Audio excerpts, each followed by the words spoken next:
Hello Gemini, this is your astrology forecast for February.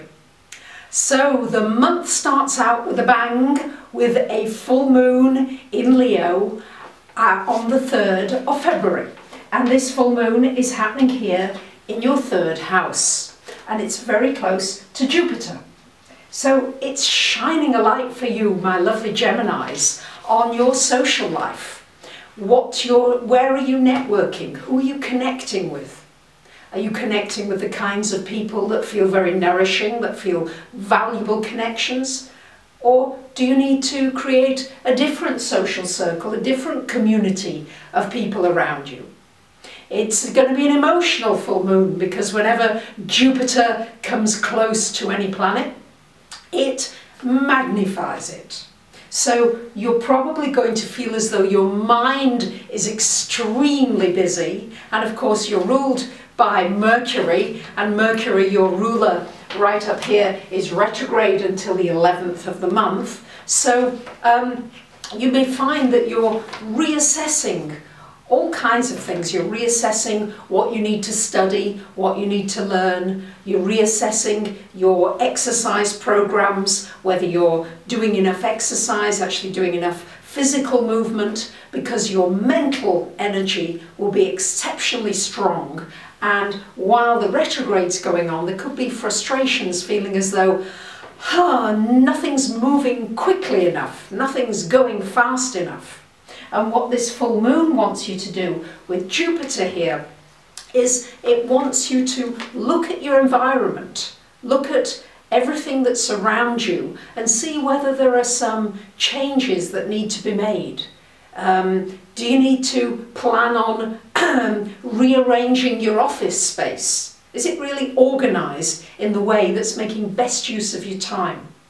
It's a great time for looking at systems. Any kind of database, anything you've got in place, really maybe revising that to make yourself really more efficient so that you don't feel so frustrated. And then this Mercury, when it goes direct again, then you're up and running after the 12th.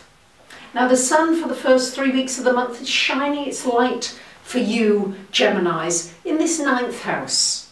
And the 9th house is looking at your beliefs. What do you believe? Do you believe, for example, if you want to be in a relationship and it's not happening? Or you want to have more money in your life and it's not happening? Well, do you believe that it's possible? Do you really feel as though that's happening? Or have you allowed yourself to get disappointed or distracted from what it is you want to achieve? This sun here that happens just once a year when the sun goes through each house for about a month, it's shining a light here. It's saying, well, would you like to travel? Do you need to broaden your horizons somewhat? Is there something that you're missing? Are you just looking from a very small perspective at your life and your situation?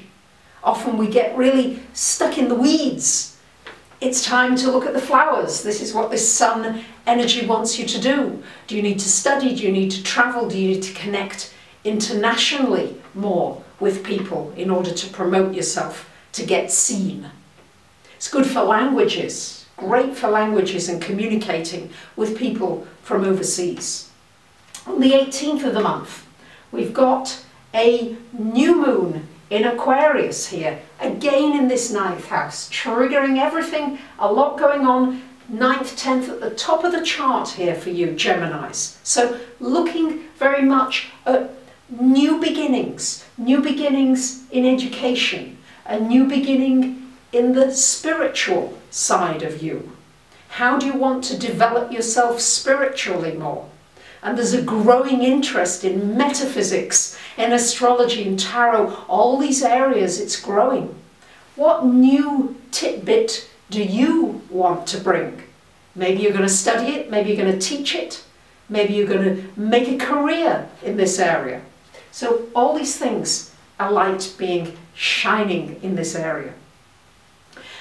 From the 19th of February, the sun moves into the 10th house, and I need to just address Venus and Mars in this 10th house for the first 3 weeks of the month, and then the sun for the last week of the month. So a lot of energy happening for you, Geminis.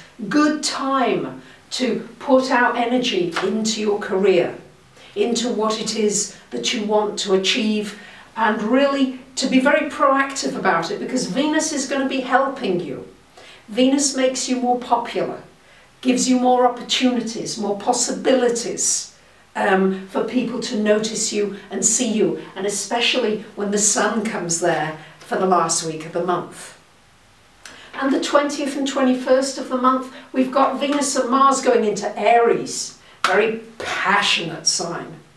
And they're joining Uranus here in your 11th house. So you can see a lot of focus up here this month, Geminis, and with Venus and Mars in this 11th house, this is a wonderful time to put energy into friendships, building some new friendships. There could be some money coming through a friend. You might be raising money for something on the internet, a cause, something that you believe in, or a business.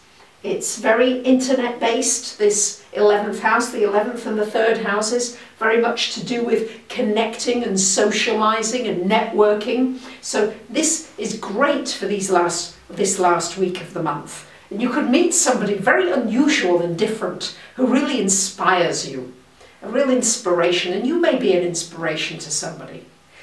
And there could be a little romance appearing just out of nowhere for those of you when you least expect it. And on the 24th, 25th, we've got a lovely trine happening between Venus and Mars to Saturn. So anything that you've been dreaming of, hoping for, really yearning for, when it trines to Saturn in a relationship, it could really happen for you. So it could be, for some of you, it may be a completion of a relationship. And yes, you've completed it well and you feel good about it now and you can let it go. For others of you, it could be a marriage proposal. It could be somebody saying, or you saying, yes, I'm ready for the commitment. I'm ready for something serious now. And it will be fortunate during this time. And Sun and Neptune coming together. So really, you might not be seeing everything in the work area. Some of it may be blurred. Some of it may be a little confused. So make sure that you're really looking carefully at all aspects of your career and your work. And this aspect of Sun and Neptune together is extremely creative. So your creative abilities around the 25th of the month should be at a real peak. So we've got the vibrations of the grand trine still going on with Jupiter, Saturn and Uranus. And it's especially for you, Geminis, touching the relationship areas. The one-on-one relationships, your social setting, and the wider arena of big networking through social networking. So it's an exciting month ahead, Geminis. Thank you for subscribing, for commenting, for sharing. And of course, I love looking at your individual charts. Bye for now.